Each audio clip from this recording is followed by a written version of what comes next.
सो यार, जिन लोगों को लगता है कि यूटीएल गामा प्लस जो है 1 केवीए का इन्वर्टर 1 केवीए के इन्वर्टर के लिए कंपैटिबल है, तो बिल्कुल भी ऐसा नहीं है।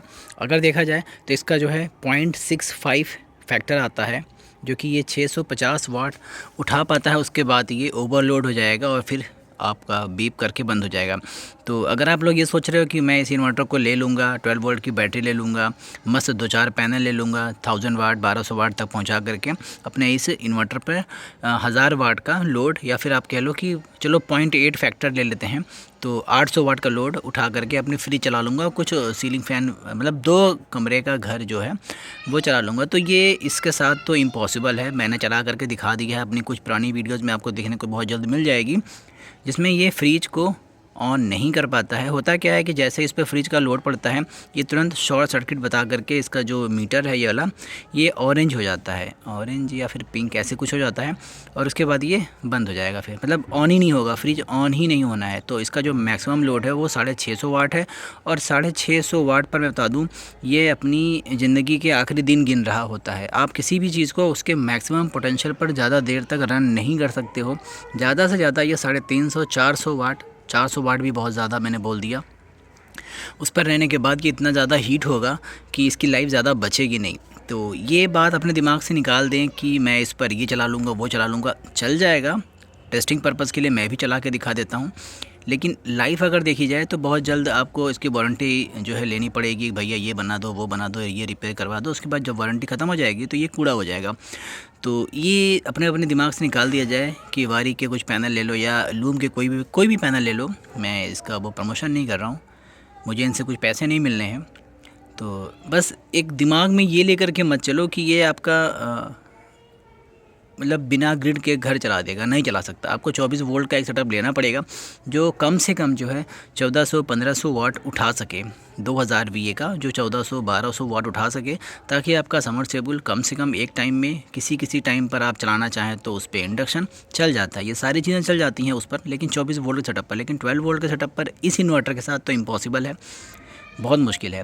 बाकी सोलर पैनल आपका साथ दे देगा, बैटरी आपका साथ दे देगा, लेकिन अगर आपका इन्वर्टर ही नहीं उठा पाएगा ना घर का कुछ ऐसे लोड जो कि बहुत ज़रूरी है। फ्रिज एक बहुत ज़्यादा महत्वपूर्ण लोड है, जो कि घर में चलना ही चलना। आप समरसेबल के बिना रह सकते हो हैंडपम्प लगा करके, लेकिन आप फ्रिज के बिना नहीं रह सकते आज की डेट में, जो कि नहीं चल पाता। तो 1 केवीए न बोल करके इसको 0.5 केवीए बोला जाए, मतलब 0.5 किलोवाट बोला जाए तो ज़्यादा बेहतर है, क्योंकि 650 वाट का लोड उठाता है।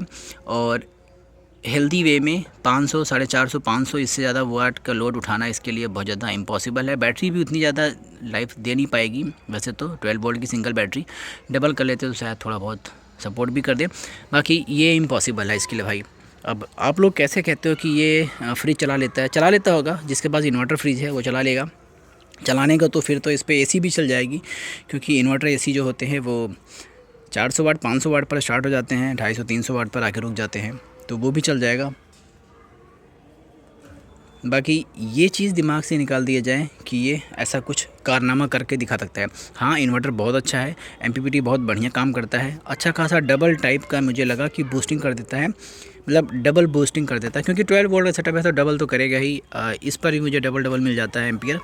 10 आ रहे हैं तो 20 इससे मिल जाएगा, 20 उससे मिल जाएगा, 40 हो जाता है। इससे ज़्यादा एफिशिएंसी ये निकाल नहीं पाता। या तो ये इस सोलर पैनल प्रॉब्लम है, या तो इस इन्वर्टर प्रॉब्लम है, या फिर मेरे जो मैं वायर यूज़ करता हूँ पतला पतला उसकी प्रॉब्लम है। वो अलग चीज़ें हो गई। लेकिन इन्वर्टर की बात की जाए तो ये उस लायक नहीं है कि सिंगल 2-3 कमरे का घर हो, एक फ्रिज हो, सब कुछ लोड चल जाए, तो ये इम्पॉसिबल भाई, ये इससे नहीं हो पाएगा। बाकी पैनल सही है, कोई प्रॉब्लम नहीं है। हाँ, थोड़ा मुझे लगता है अब धीमे धीमे कि इसमें जो है वोल्टेज कम निकल कर के आते हैं।